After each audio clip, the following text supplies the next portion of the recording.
अस्सलाम वालेकुम स्टूडेंट, कैसे हैं आप। आज हम करेंगे chapter 10 electrostatics, new book, national book foundation, FSc ICS medical के स्टूडेंट्स के लिए। और इससे पहले अगर आप मैथमेटिक्स के स्टूडेंट्स हैं तो आप प्लेलिस्ट के अंदर मैथ्स के मोस्ट ऑफ द चैप्टर्स की as per the new board book videos पढ़ी हुई आप देख सकते हैं। Let's start. मेरे पास है आपका चार्ज ऑफ मैग्नीट्यूड 100 माइक्रोकूलम। याद रखिए ये माइक्रोकूलम क्या होता है, बेसिकली प्रीफिक्स है 10 की power -6। Each are located vacuum at the corners of ABC equilateral triangle। याद रखिए कुछ चीजें हैं मेरे पास, एक आपका माइक्रोकूलम, एक आपका इक्विलेटरल ट्रायंगल एंड हर एक की 4 मीटर लेंथ है। If charge at A and C are positive and B is negative, what is the magnitude and direction of total force at C. So देखिए इक्विलेटरल ट्रायंगल क्या होती है, जिसमें क्या होता है आपका all sides are equal. Equilateral all sides are equal, तो इसका मतलब ये तीनों साइडें बराबर हैं। तीनों साइडें बराबर हैं तो तीनों एंगल भी बराबर होंगे। दैट इज 60, 60 एंड 60, क्योंकि मुझे पता है angle A plus angle B plus angle C is 180, क्योंकि तीनों बराबर हैं तो 180/3 दैट इज 60। इसी तरह कहता है कि आप जो तीनों साइड्स बराबर हैं, अब जो उन तीनों साइड का जो फासला है दैट इज 4 मीटर, तो ये वाली साइड भी 4 मीटर होगी, ये वाली साइड भी 4 मीटर होगी एंड ये वाली साइड भी 4 मीटर होगी।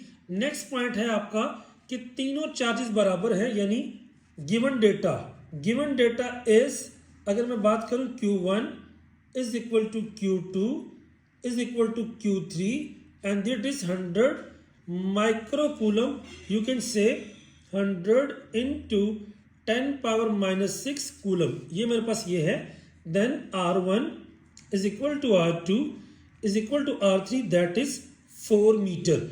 अब अगला जो उसका पॉइंट है, C और A both are positive, because ये दोनों चार्जेस आपके पॉजिटिव हैं तो यहां पे होगी आपकी रिपल्शन, एंड ये दोनों चार्जेस आपके नेगेटिव है यानी पॉजिटिव एंड नेगेटिव, यहां पे होगी आपकी attraction. So this go force, repulsion होगी तो ये आपकी F1 कह देता हूं, F1 इधर जाएगी एंड इनकी अट्रैक्शन होगी तो ये एक दूसरे के क्लोजर आपकी ये F2 होगी। सो बेसिकली हम बारी बारी हमने इस पॉइंट C के ऊपर दोनों फोर्सेस का एक्शन चेक करना कि कितनी फोर्स लगा रही है। So first of all I calculate F1 जो कि डिपेंड कर रही है AC के ऊपर।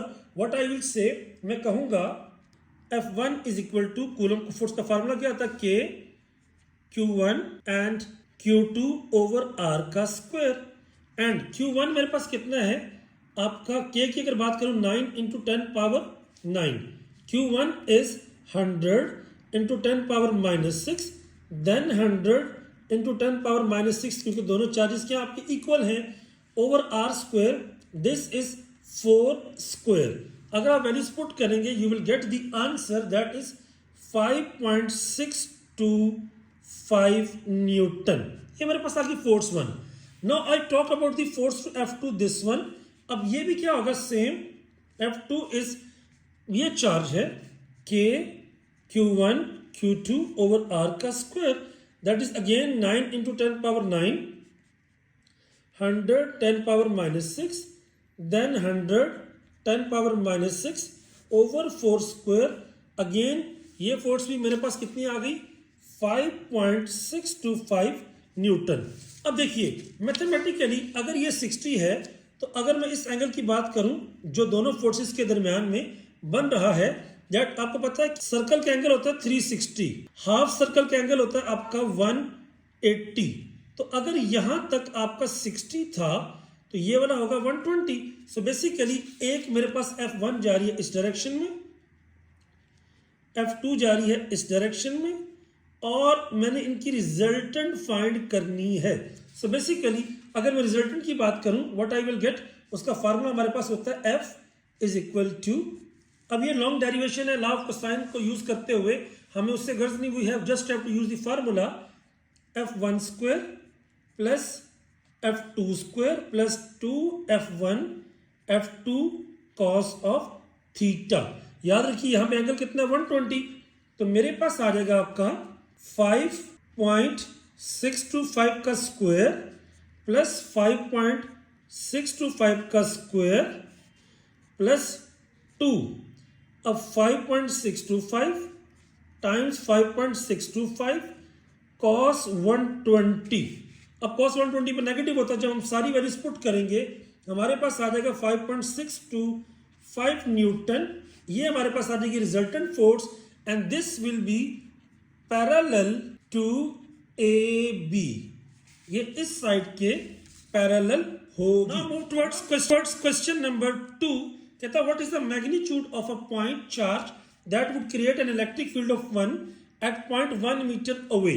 याद रखिए E इलेक्ट्रिक फील्ड हमें दे दी है 1 न्यूटन पर coulomb and distance R is 1 metre.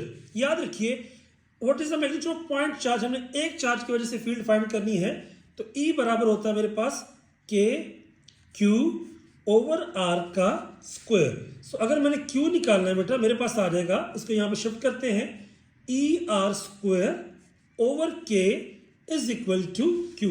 Put the values 1 into 1 square into 9 into 10 power 9। तो जब हम वैल्यूज पुट करेंगे what I will get, Q is equal to 0.11 into 10 power -9 coulomb. That's it. अगर ये आपका कैलकुलेटर से आए 1.1110 पर -10 तो साइंटिफिक नोटेशन का एरर होता है आपका, तो साइंटिफिक नोटेशन के लिहाज से वो आंसर भी आपका ठीक होगा। Now move towards the question number 3 and that is consider. ये इंपॉर्टेंट क्वेश्चन है, बोर्ड में आया हुआ, इससे पहले सिमिलर क्वेश्चन कहता है consider a point charge Q positive at origin. Origin क्या होता है, 0 0 कोऑर्डिनेट्स।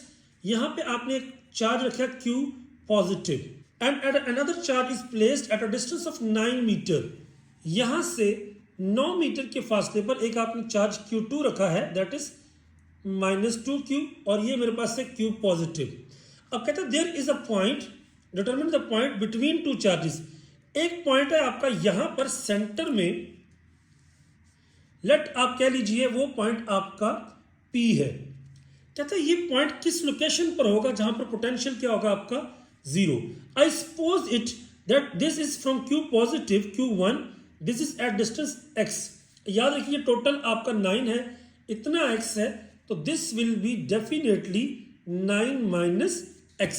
ये फासला हो जाएगा। Now given condition is I say let Q1 is Q positive and Q2 is -2Q negative, negative charge है।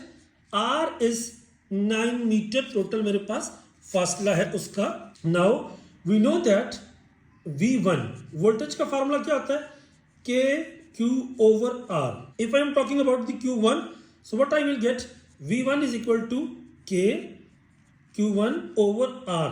R is basically X, क्योंकि ये फासला हम X ले रहे हैं। If I talk about the V2, that is K Q2 over R2, that is, अगर हम K की बात करें, K आपका वैसे ही है, और अगर K2 की बात करें -2Q over R2, that is R minus X। Now condition is हम लिखेंगे as potential V at point P is। अब सेंटर में पॉइंट में बोला, यहां पर पोटेंशियल आपका दोनों का इक्वल है यानी equal to 0। So delta V is equal to V1 plus V2। तो मैं क्या करता हूं, शिफ्ट कर देता हूं V2 को इधर, क्योंकि ये 0 है, V1 plus V2। So that is basically V1 is equal to V2 negative का, तो वैल्यूज पुट कर देते हैं। V1 की वैल्यू आ जाएगी K Q1 ओवर X, यहाँ पे minus K -2Q over R minus X and R was basically our 9। So देखिए K से K आपका कट गया, तो मेरे पास उसके बाद Q से Q भी आपका cancel. So it will be minus minus plus 1 over X and 1 over 9 minus X। मैं क्या करता हूं, जब मेरे पास ये वाली सिचुएशन आ गई, क्योंकि यहाँ पे 2 था तो यहाँ पे एक फैक्टर आ गया आपका 2b। सो इसको ले जाते हैं इधर, इसको ले जाते हैं इधर, what I will gate 9 minus X that is 2x। दोनों x को एक तरफ ले जाते हैं, what I get 2x plus x that is 9। 2x और 1x कितना हो गया 3x, 9। x is equal to 9 over 3 that is equal to 3। So basically यहां से ये वाला फासला जो होगा दैट वुड बी 3 मीटर। ये हमारा आंसर है। So from the other charge अगर वो एग्जामिनर पूछ लेता है that would be 6 metre. Now move towards the last question and मेरे पास है क्वेश्चन नंबर 4। कहता है an object having a net charge of 24 microcoulomb. So charge दे दिया गया है मुझे 24 इंटू 10 पावर -6 कूलम। याद रखिए अगर आपने प्रीफिक्सेस चेंज नहीं की सवाल आपका गलत हो जाएगा। In an electric field of 610 ई दे दिया गया मुझे 610 न्यूटन पर coulomb. What is the mass of the object if it's float. देखिए आपकी इलेक्ट्रिक फील्ड अगर इस तरह से है या वेट इस तरह से है, इलेक्ट्रिक फील्ड उसको बैलेंस कर रही है। फ्लोट कोई चीज कब करती है, अगर आपका जो वेट डाउनवर्ड कर रहा है और नीचे से जो आपकी अपथस्ट फोर्स है वो दोनों आपकी इक्वल हो जाएं तभी कोई चीज फ्लोट करती है, अदरवाइज चीज डूब जाती है। सो बेसिकली यहां पे एक आपकी फोर्स है इलेक्ट्रिक फोर्स एंड दूसरी फोर्स है उसका weight. So we know that electric force क्या होती है F over Q। This implies अगर मैं फोर्स की वैल्यू निकालना चाहूं तो ये आ जाएगा QE।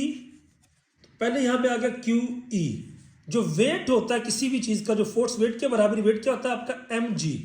तो यहां पे आ गया आपका mg। What I have to calculate mass, g यहां पे मल्टीप्लाई उधर जाके divide. So QE over g is equal to m। Now put the values 24 into 10 power -6 into 610 over 10 is equal to m। अगर हम देखते हैं मास आ जाता है 1.5 into 10 power -3 kg। Now book में आंसर आपका ग्राम में है। We know that 1 kilogram is equal to 1000 gram. तो मैं क्या करूंगा 1.5 इंटू 10 पावर -3 इंटू 1000 ग्राम, तो आपके पास क्या आ जाएगा 1.5 ग्राम। सो बेसिकली उस चार्ज का मैस होगा 1.5 gram. So this is the last numerical of the chapter. If you feel any difficulty, just let me know in the comment box and tell me which chapter should I solve in the upcoming videos. Wait, inshallah I will upload the whole book numericals very soon. Stay blessed. Allah Hafiz. Assalamu alaikum.